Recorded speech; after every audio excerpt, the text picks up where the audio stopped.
Welcome to another episode of Reeling It with Jake. On today's episode, we're going to talk about safety gear and safety items. These are going to be my top picks on what I personally use when I fish offshore. All right, let's get to it. All right, first up is the Stolquist Fisherman PFD. This is a fantastic PFD. I've had it for a few years now, and it's been great. It fits me very well. This is a size small to medium. This will obviously vary depending on your particular build. I also do have the NRS Co-Pilot knife. It has a blunt edge, you can see here, so you don't accidentally poke yourself, but it has a sharp blades on the side to cut off any ropes or line that might be endangering you, and it clips right on as well. There you go. So on this side, there's two large pockets. On this side, I usually have my VHF radio, and then on the other side, I have my keys and sunglasses. All right, guys, number 2. This is dressing for immersion. So this is what I personally use right now, is the Kokatat Supernova Gore-Tex dry suit. Now I have started with a wetsuit, I believe a couple different NRS wetsuits, and they're great, but you know, at the end of the day, the dry suits is really way more comfortable for me, so I've been sticking with this one.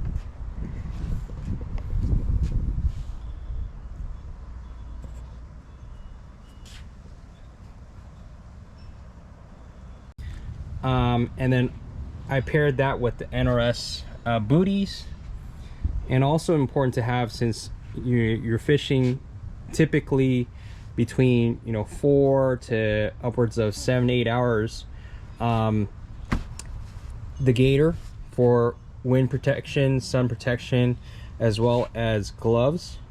And I love these from Simms. I think they're a really great quality product. So I have a number of different gaiters and sun gloves from Simms. Also important to have a good pair of polarized sunglasses, so make sure that you're protecting your eyes. Also, you have better visibility as well.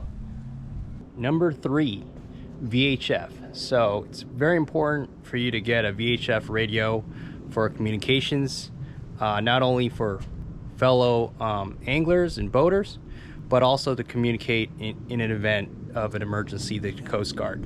So the one I use is this Cobra, and this is the Marine HH350 model.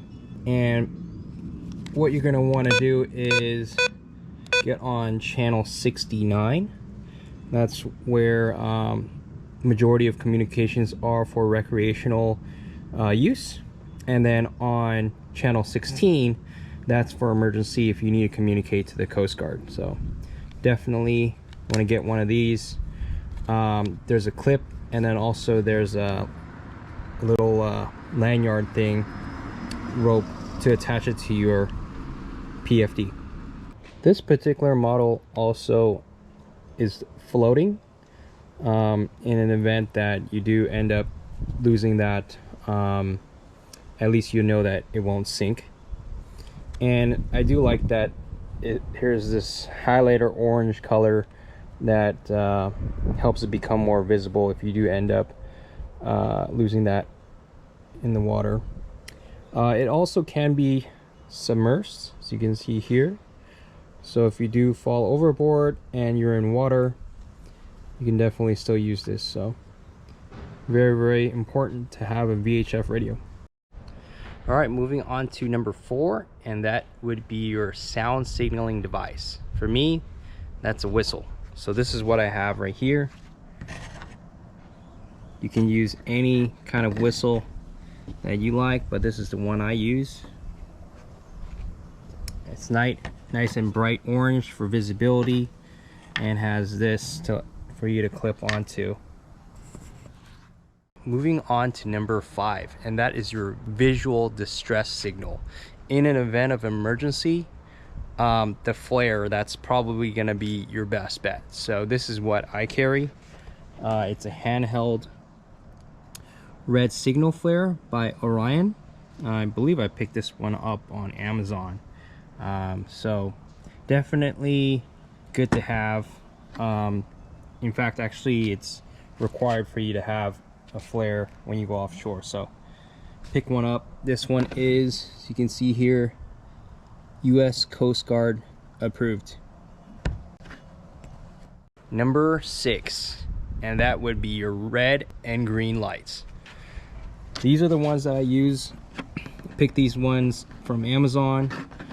They can clip or they can be tied on. There's a solid color there, or it can be flashing, but these are pretty good early morning when we go out, first light. Definitely good to have. And then also in foggy conditions, also very common when we go out offshore, so that other boaters can see you. So go and pick these up. Moving on to number 7, and that would be, again, keeping on being very visible on the water, would be the Hobie flag. And what's great about this is that it's bright orange, it's collapsible. This one actually is made by Yak Attack, I believe. This also mounts here, and I have this on the back of my kayak. So another cool thing about this is that you have the ability to turn on the light right here on the top. So again, increasing your visibility on the water, definitely helps with safety. So definitely would recommend this flag.